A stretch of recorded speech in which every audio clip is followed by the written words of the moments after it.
សួស្តីពុកម៉ែបងប្អូនទាំងអស់គ្នាថ្ងៃនេះយើងមកសិក្សាអំពីPowerPoint ដែលមាននៅក្នុង Computer របស់យើងហ្នឹងហើយកាលពីលើកមុនខ្ញុំក៏បានចេញវីដេអូខាង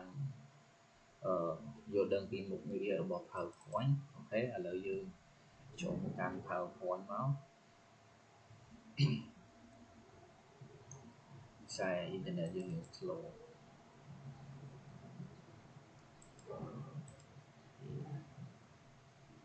slow អត់ចេញអូខេ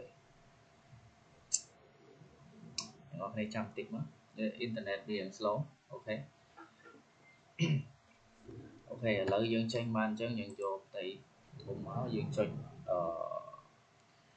ចង់ឲ្យថាបើសិនជាយើងធ្វើថ្មីយើងចុច play session នេះតែបើយើងធ្លាប់មានពីមុនមកយើងចុច open តែសម្រាប់ខ្ញុំចុច open ទៅព្រោះខ្ញុំធ្លាប់ធ្វើហើយនេះជាអ្វីដែលខ្ញុំធ្លាប់បានធ្វើនៅ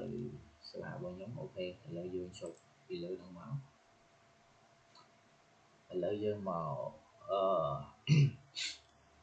យើងមកមើល slide របស់យើងអូខេ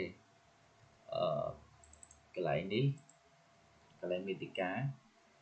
កន្លែងដែលយើងយករូបមកដាក់នេះកន្លែងនេះយើងមានរូបស្រាប់យើង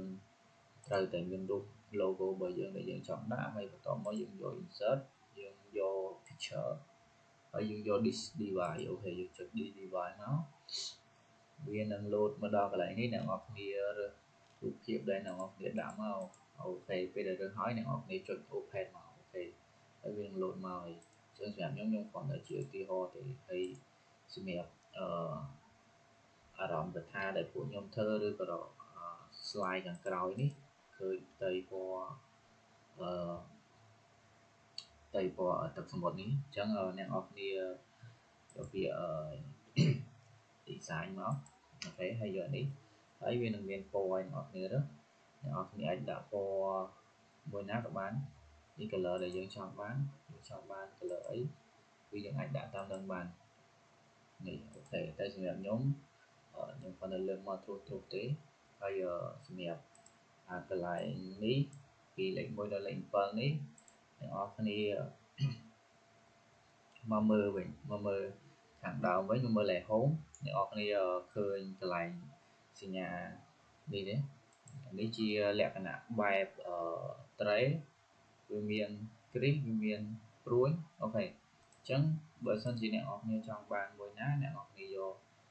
កន្លែងហ្នឹងមកហើយមួយទៀតនេះមួយទៀតយើងចូល insert ទៅដែរអ្វីដែលយើងចង់បានគម្លាតឲ្យស្មើគ្នាគម្លាតពីទី1មកទី2ពីទី2មកទី3អញ្ចឹងអ្នកនរគ្នាយកពាក្យយកកន្លែងនេះមើលម៉ៅខ្ញុំអ្នកនរគ្នាយកកន្លែងនេះមកអូខេនេះវានឹងមាន space 1.5 2.0 2.5 3.0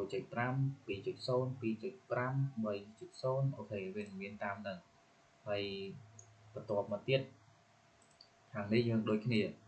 កន្លែងនេះគឺដោយសារខ្ញុំសរសេរបូកយើងចូល